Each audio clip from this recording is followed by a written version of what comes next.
Welcome, everybody. Today, we're going to explore uniforms in schools. Specifically, when I traveled to Kenya several weeks back, I had the opportunity to talk to kids in schools, and everyone had on a uniform. So when I got back here, I said, you know what? Let me see. When did school uniforms become a thing? Not only in America, but across the world. And so we're going to explore that in the real education format. So let's jump right into the relevance of it, specifically looking at the history, some brief research, and then is this becoming a societal norm here in America? Now, school uniforms started back in the 16th century in England, and it really was a way to obscure the lines of classes. So we know that people come that are wealthy, that are poor, and to be able to bring a more equitable situation to all the students, school uniforms really help with that. Well, come to the 20th century, school uniforms got a little more vibe to them, right? You see that they're a little more colorful. There's a lot more opportunity to really, have some expression, and we'll talk about that in a little bit. But it's really presented in the private and parochial schools here in the 20th century. Now, back in the 80s and 90s in public schools, they tried to start the school uniforms really to help curb gang violence and also to bring some discipline to the students in these schools. Now, again, what is a uniform? Now, the uniforms can go very elaborate, right? You see in the picture there's the blazer, they got the tie, some have the shoes, the socks, there's everything, the khaki pants. It can get full on and become very expensive. And we'll talk about the cost as well. But just so you know, the majority of students around the world are in some type of uniform, and they have some of the basic pieces of what you would see here in the picture. But looking at some of the research, y'all, is actually pretty interesting. When it comes to America, only 8% of our schools, specifically public schools, had a uniform. And now, as far as 20 years later, almost 20 years later, in 2020, it was almost 20%. So we have seen an increase in the public school sector for school uniforms. Now, more specifically, the primary or the elementary level is going to have the most participation, right? Almost at 23%. The middle schools around 18%, and then the high schools are at those 10% levels. So it's pretty interesting there that there's a majority, again, about a fifth of our schools in America do have on some type of uniform. But is it becoming a societal norm? Let's take a look at that. Now, back in the 60s, when there was a lot of revolution going on, right? There was a court case that people brought up because they had to wear uniforms. And the courts ruled that said that actually clothing is a form of expression for students, and they were able to not have to wear them. Okay, so they kind of established that freedom of expression and the ability for them to express themselves with their clothes back in the 60s. But almost 80% of school officials, when they polled, said that school uniforms do provide some type of safety aspect when students wear them. And then you take out the individuality, and students can focus on learning. Even 7 out of 10 students believe that uniforms help them to fit in. Again, you don't have the bullying, and again, that's for or against, but you can see some of the aspects that as technology increases and students get bullied more and more, and a lot more where there's wealthy versus the not wealthy, and look what I have on, it's that outward appearance that really students are looking forward to see whether or not you are cool or you're not. The school uniforms might be a beneficial thing. So let's take a look at some of the empathetic things that we have to consider in perspective. So, right, empathy is really about understanding both sides of the coin and being able to have a good understanding of where everyone should be at. Now, look, you have to understand, especially in this is not the Gen Z era, but this is Gen Z 1, Gen Z A, I don't know which one, but we really do value the outside appearance, right? And if you look at some of these shoes here, they got some of the Yeezys I put on the other thing here, the Jordans and some of the Uggs, and these are very expensive, right? So when students come and they say, I want to express myself, some of them say, hey, this is how I express myself. Now, we know that students don't come to school with the materials like their pencils, and we can hear about that all day. But just know that students really do want to express themselves, especially in this era where stuff like the Yeezys and the Jordans really do show that expression.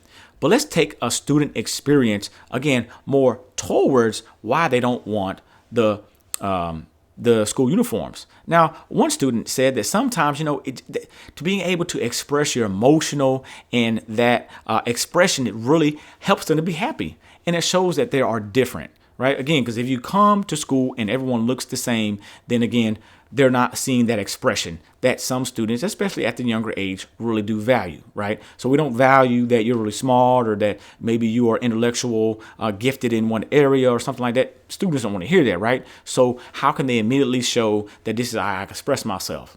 It's through how we dress. And some people say that, I want to have a choice. Now think about that.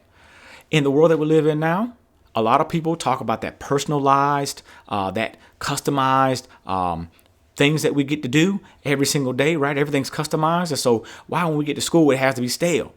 That's just some people's opinion and some people's, direction with that. But take a look at the uniform expense. You all, it's actually pretty expensive.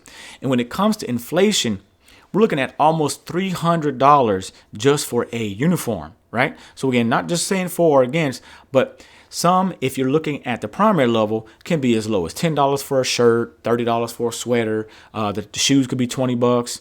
The accessories that you might have, belt, tie, could be about $10 to $30.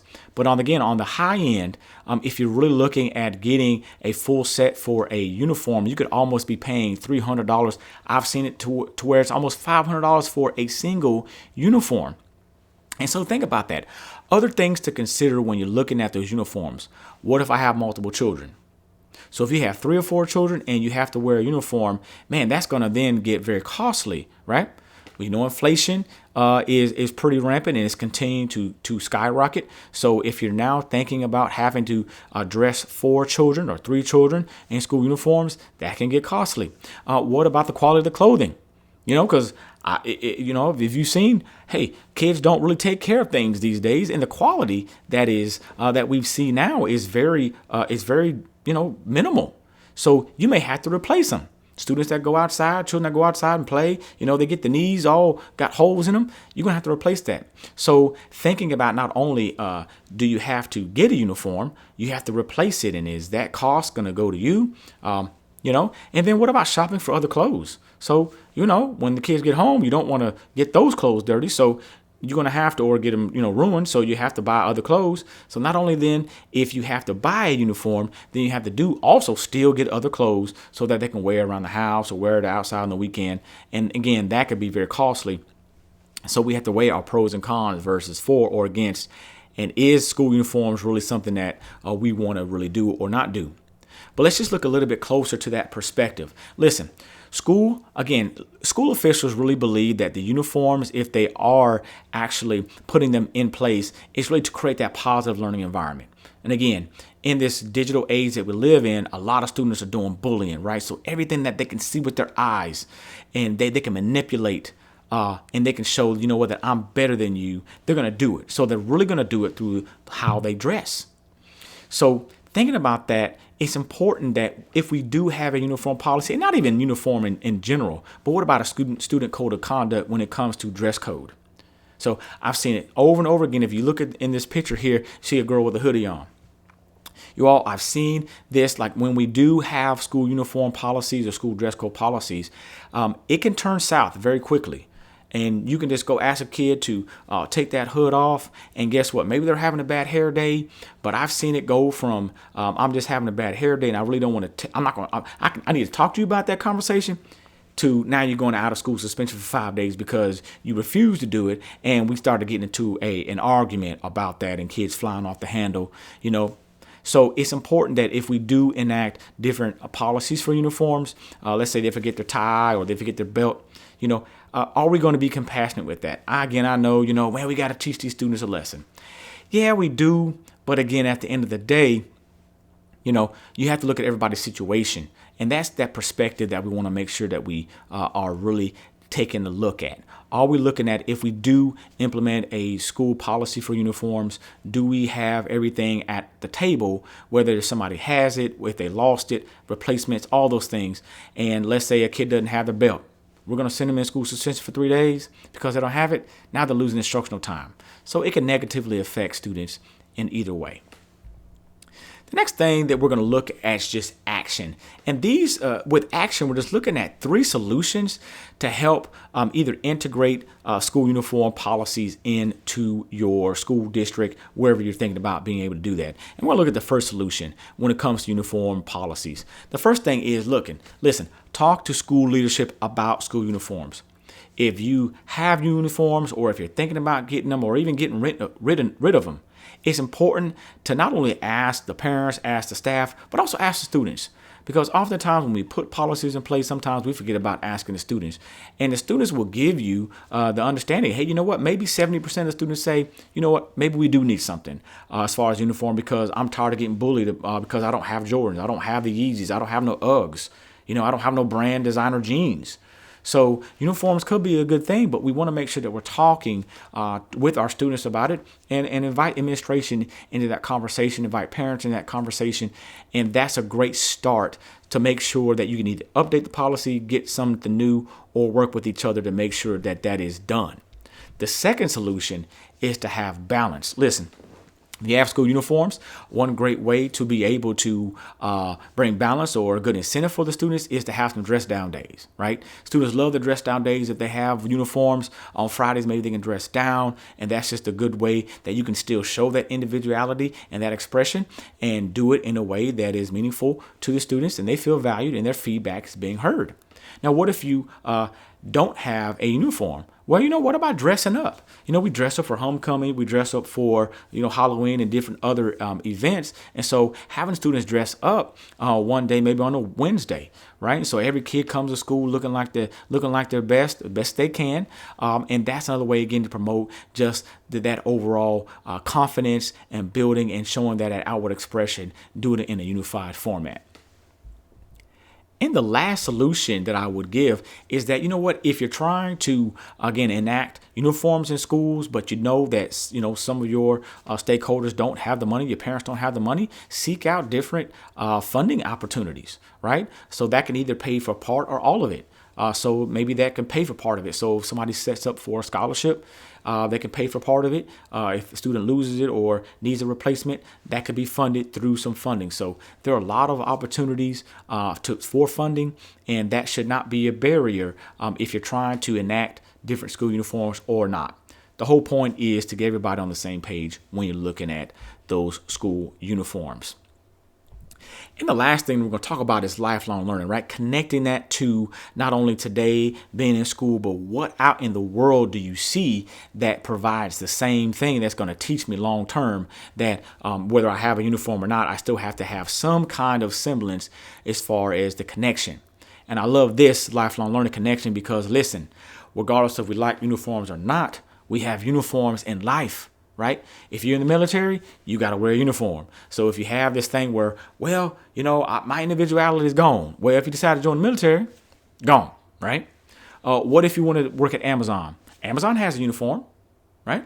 So again, you lose that individuality. Now maybe they don't make you wear different shoes, but even going to McDonald's, right? McDonald's makes you wear a uniform as well. And on top of that, where you may have a uniform for top and bottom, but then your shoes can be, where you can express it.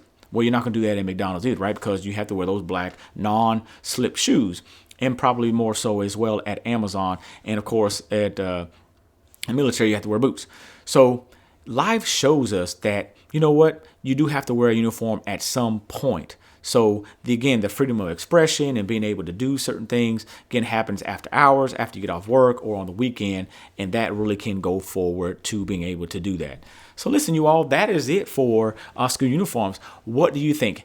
Put in the comments, do you have a school uniform policy? Do you want one? Do you feel that students that are wearing school uniforms, do you feel like they're learning more? Or do you feel like it's reducing the discipline in your school?